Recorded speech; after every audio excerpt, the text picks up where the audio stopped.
Welcome back. Welcome to their jungle is the next quest. I'm trying to remember. In the Rabanastre storyline. Fuck. That's the pause. That's the reason for the pause. The reason for the season is the welcome to their jungle quest. Let's go, Mont Blanc. What you got for me? Hurry, hurry. If I don't tell someone of our adventure quick, I'll positively burst, Kupo. And we go onto the shuttle. You know what kind of sucks is that most of the interactions in Baldur's Gate 3 are left mouse button. Oh, you can use the right mouse button for like a menu or like what you might want to do. And in this game, it's all right mouse button. So, yeah. Okay, we are talking to Ramza aboard the Prima Vista. Excuse me. Excuse me. This woman asks much of us. The Vira have ever been wary of outsiders. For centuries, their many tribes have remained hidden in the jungles, content with their self-imposed solitude. Each tribe has its own strict code and will meet swift punishment to any who would defy these laws. As such, many a Vieira will spend her entire life bound to the territory of her ancestors, both unwilling and unable to venture beyond its border. And while the tribes are wholly independent, they have agreed to uphold a single standard: shun all contact with the outside world unless it is to protect the jungle. That said, with every generation there are those Vieira who long for a life beyond the verdant sea of trees and abandon their tribes to start a new life in the kingdom cities. My guess is that this Fran is one such individual. Who also happens to be the only individual we know who can guide us to the monastery, Kupo. It seems Mercy's sword arm won't be enough to see us through this predicament. She'll need to don the right mantle of a diplomat if we're to convince the alliances and the East Aldenard Trading Company to grant us aid. What could go wrong? You look a bit shocked at all that responsibility. And Lena kind of just goes, "Zing! You're good." And you're like, okay, sure, whatever. And we get a call from Sid, probably. Cutscene goes dark. We're back in the discussion still happening. Discussions still happening. I don't know what the call was. It hasn't said yet. It might. We'll see. Oh, or is this it? It's Hancock. Yes, I know you said not to call unless it was urgent, but this is urgent. Alright, not exactly, but my superiors have come to a decision on your request, and I thought you might want to hear what they had to say. Oh, and let me preempt any request for immediate disclosure with a reminder that the information is much too sensitive to discuss over Linkborough. Meet me at the Ruby Bazaar post-haste, and I shall duly apprise you of their judgment. You relay this to the group. Well then, Mercy, what are we waiting for? Says Lena. She wants to come. Ever the reporter, she is. Speak with Lena. I've read about how you united the whole of Eorzea under a single standard and convinced the Holy See to end a 1,000-year conflict. Compared to that, asking for a few soldiers in a coffer or three of Gil should be a piece of roll and berry cake. Oh, I suppose we should inform Bwagi down at Kugani Landing of our progress. You mentioned he was to keep an eye on us. I cannot lock down what I want her fucking accent to be, and I'm so sorry for who I am. I made her a little bit Koopa-y on that one, kind of, accidentally. Alright, Bwagi, what's up, bud? So you've an answer from East Aldenard already? Impressive. It would seem the Lady Fran has underestimated your influence amongst the realm's players. I assume you have no objections to me joining you then. I guess. I don't know. Can be a little bit cramped, but it's all good. Gate guard, let me out, please. Thank you. I'm gonna bust down those doors next time. You can't contain me. Alright. Can I jump this? Yes, bitches. And nary a hit point lost in the process. I'm kind of a big deal. People know me. Ruby Bazaar teleported to Ethernet. Murala and Bwagi are outside. Hancock awaits us in the bazaar, shall we, Mercy? Enter the Ruby Bazaar, yes.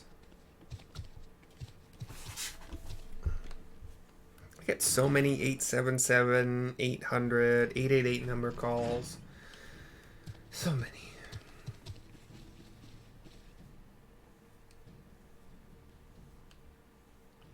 A lovely lady and a bonga. Oh, I fucking spelled it right or wrong. Both times that I tried. It's BANG-A. Okay, so double A at the end. Okay. And here I was expecting you to be alone, Mercy, says Hancock. Oh, but excuse my manners. I'm Hancock, representative of the East Aldenard Trading Company, assigned to oversee her assets here in Kugane. It is a pleasure to meet you.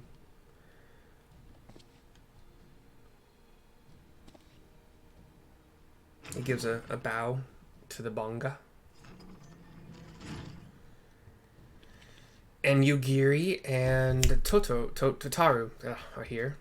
And I am Yugiri. Oh, I apologize for making you come all this way. No, that's not her accent, sorry. Not that it is far from the landing to... Ahem, says Totaru.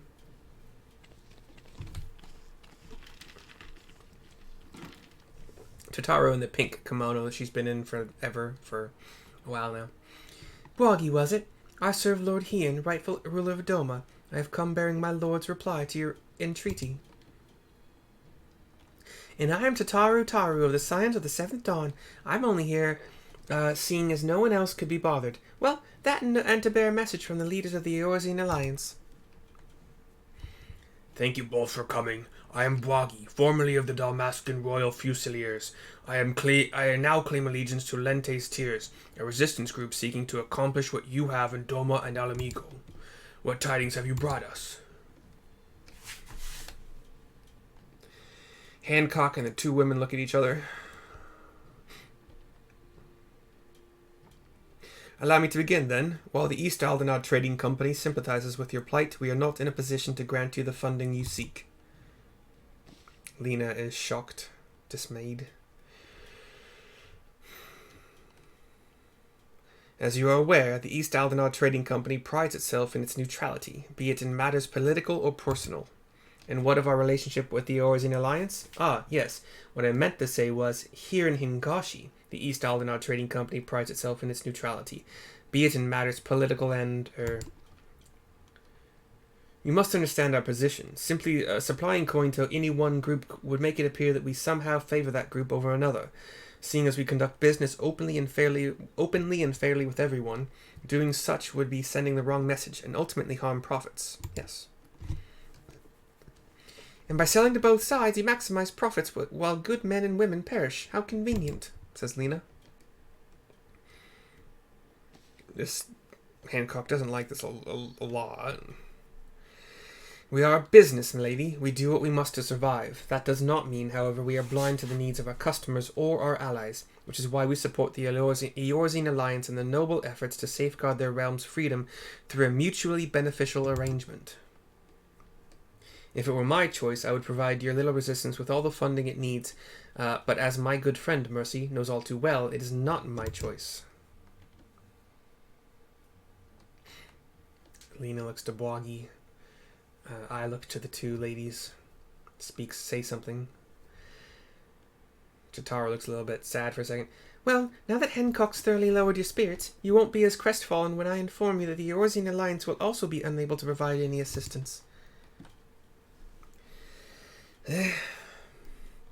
And let me guess, you did everything in your power to try and convince the leaders of each city-state, only to watch as they politely declined our proposal, claiming an unfortunate lack of intelligence or resources.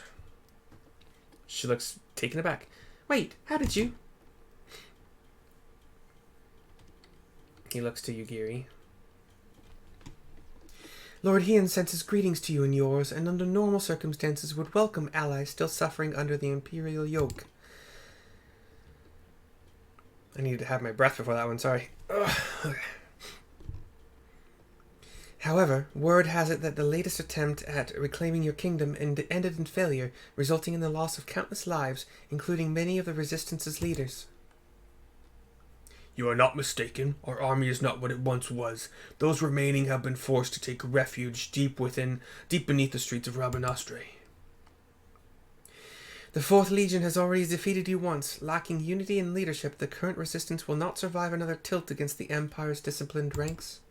If Doma is to join hands with Dalmasca as an ally, you must first prove to us that you will stand as one. Doma as a full-fledged ally would serve far better to strengthen our cause than a few temporary soldiers. Yet, even if we were able to wrest Dalmasca from the Empire's grasp, without unity amongst your people, the resulting chaos could prove even more perilous to the kingdom. You understand much of our situation. And based on that understanding, you would refuse your aid to Lente's tears, am I correct? Do not mistake me. Lord Hien's refusal is but a message to help you plan your next step. You have a wise master. He understands that without proper planning, driving one enemy from your midst simply creates room for the next. She smiles at this. Lady Fran will no doubt be pleased to hear that your response was exactly what she expected. And he laughs. And you knew this whole time that your demands would be rejected, yet you still let this farce play out.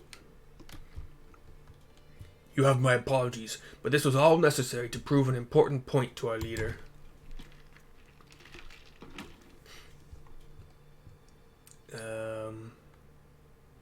Care to fill us in? Fill me in? Yugiri and Tataru give little bows. And walk off. Maybe it's that...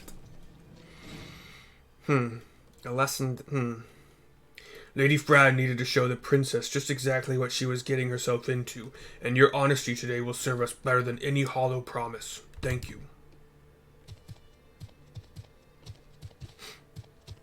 Okay. Okay. Wait! What about the Golmore jungle? But he is gone.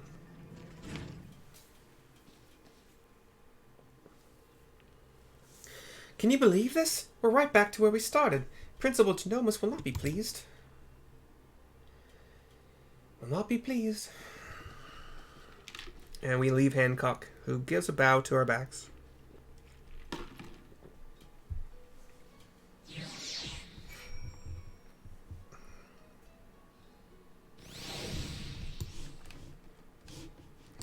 Alright, wind up Moonbreeda. Moonbreeda. Who's next? Poor Orogo, I had you recently. Sorry. Like, you were the one right before Moonbreeda, I think. I haven't had the Serpent Hatchling in a while. She's so cute. Such a cute little Chocobo cheek. Chocobo cheek? Chocobo chic? More like it. No, I'm sorry. No, it's not a thing. Stop trying to make fetch a thing. They made a new Mean Girls. And I know everybody's asking me, Riley, are you gonna watch it? And when it's free on Netflix or whatever streaming service it eventually gets purchased by, I might. It has, I think, some or possibly all of the actresses that were the Mean Girls, and, you know, the stars of the first movie. So, but they're moms now, as far as I know. If it is as you say, it is most unfortunate, but I suppose we did everything in our power, and that is all one could ask, says Genomus. I still do not understand. Why would Lady Fran send Mercy on this wild Pisa chase if she knew from the start it would be for naught? Broggy mentioned something about Fran proving a point to the leader, whomever that may be.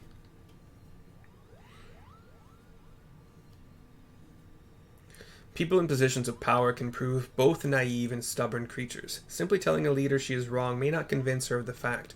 Seeing one's own plan fail, however, is oft the best medicine. Naive and stubborn? Then the resistance is doomed. If a person is as imposing as Fran is taking orders from her, then chances are this leader is even worse, Kupo. I would not be so certain, Mont Blanc. My guess is that the individual in question is still quite young and inexperienced, and that Lady Fran is trying to teach her to be an effective leader through example. By allowing her to make her own mistakes, Fran is granting her the ability to learn and grow from them, an experience that will ultimately benefit her when the time comes to make some truly difficult decisions. Now, I seem to recall reading that one of the many faces of the resistance before the recent quelling was a young girl of royal blood. Do you suppose... You may cease with your baseless presumptions, defector. Oh, it's Fran. And Boggy. The door was open.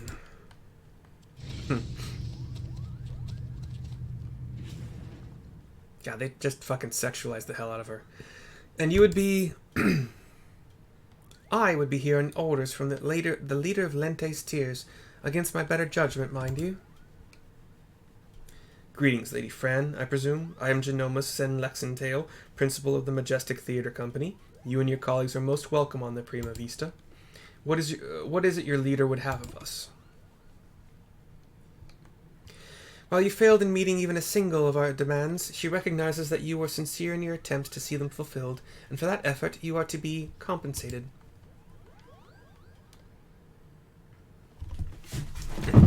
That is most generous.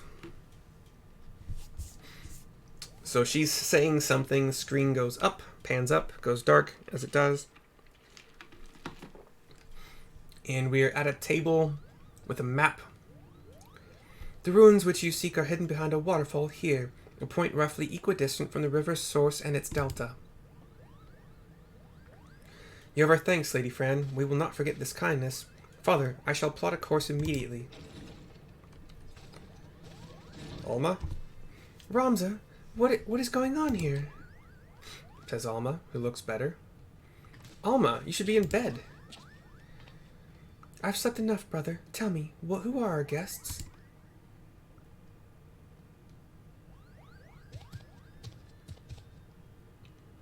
It appears you once again prepare a leap into dangerous maw. Keep your wits about you, Mercy. Lady Fran is strong, but then again, so is Bagamnon.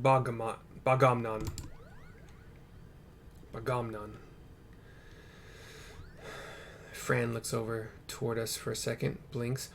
If you'll excuse me. I guess she didn't like that he thinks she needs some protection. Are you mad? A trip to the surface in your condition? Ramza is saying to Alma. Listen to me, brother. The High Seraph beckons. She speaks to me through the Odious. The what? The what? There is no need to worry. Mikoto and I have already devised a plan. I can help clear our family name. The Charlene has no say in this. I am your father, and I insist you remain here on the airship. What would your mother say if I allowed aught to befall you? Your mother? That is what this is all about, isn't it? What it has always been about. You care not about Evilis or the Auran name. No, you only seek to use the Auracite to bring Mother back. Ooh, all eyes turn to him. But you haven't been able to do that. You still do not understand how exactly it is that the shards translate one's desires into reality. That is where I can help. I can ask the High Seraph. It is she who created the Auracite. Ultima has bid me to come to her place of imprisonment. If we free her, she will reveal unto us the secrets of her creations. That sounds like a lot of weird stuff right there. Do you hear what you're saying, Alma? Even if there was the slightest chance of bringing Mother back, we cannot risk your life in doing so. Your brother's right. We have sacrificed too much already. I cannot bear the thought of losing you, either of you. It is too late. And her eyes are glowing like this kind of bright purple. And then her body is emanating this kind of bluish power, and the Auracite is hovering above her head. I'm so lonely, Father. Why must you love Ramza more than you do me? Do not be cozened by your daughter's words, for they are not her own, says Mikoto. And she points the claw, so that one part of the one end of the claw has a glowing white jewel now, crystal, and it has made the floating Auracite above Alma like explode into dust. Help me, Rams. Alma! Sorry, I had to... These are time sensitive, I can't click through them. So, when the Auracite disappeared, a black and purple portal appeared and drew Alma into it. And she thrust a hand out of the portal, asking for Ramza's help. No, no, says Ramza on the ground, pounding the ground with his fist. Gods forfend, says Fran. I told you, no one can control the power within those shards. No one. Mercy, here, take this. It might be the only thing that can save Alma, but we must hurry to the monastery, says Mikoto. Let's get it on. Ah, baby. Ramza stands. Come, we leave for the Golmore jungle now.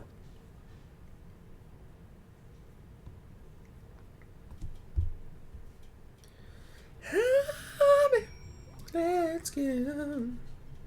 Make up, baby. Let's get on. Okay. Speak with Ramza. Have I your permission to depart, Mercy? Every moment we tarry here, my sister, she... Of course, Ramza. Yeah. Then hold on. I've set engines to full speed.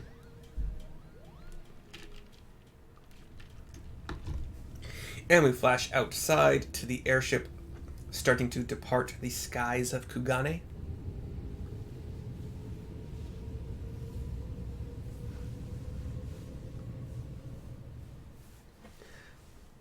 I think I've described this airship before. When I say it has a bowl on top, the better way to describe it would be a circular theater, kind of like Greek-style theater or Roman, where the Colosseum, basically. Kind of what it looks like. I'm assuming the performances take place or can take place on the airship in this bowl-shaped theater. Welcome to the land of my people. 'Twould be a poor lie if I said I did not miss it some, says Fran. We are indeed faced with a jungle, a pathway through it. Ramza looks about. Alma?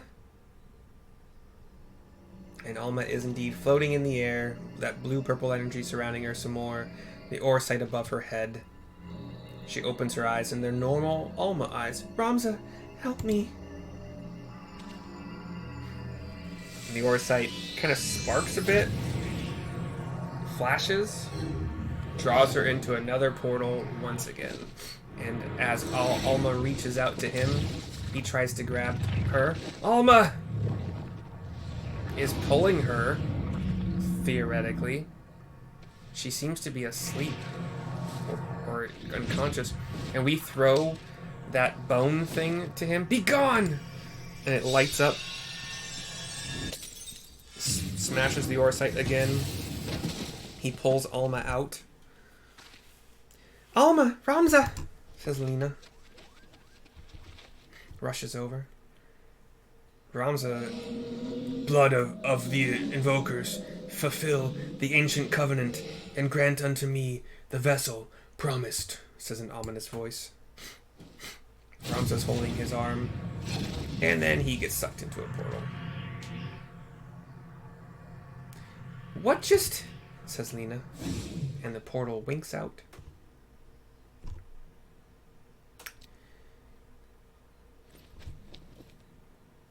Bwagi, to me. The girl is not well, says Fran. Might I suggest we continue this back at the Prima Vista, Kupo? Lena nods. Bwagi, I think we're all going back there. Yeah, Bwagi picks up Alma on his shoulder. And we're jogging. We're running. We're going. We look behind us and we see Ramza, but like dressed in like knight armor.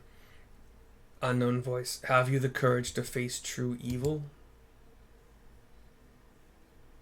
He's a glow, by the way, and then next time we get to see, he's gone. What are you gawping at? The ship is this way, Kupo.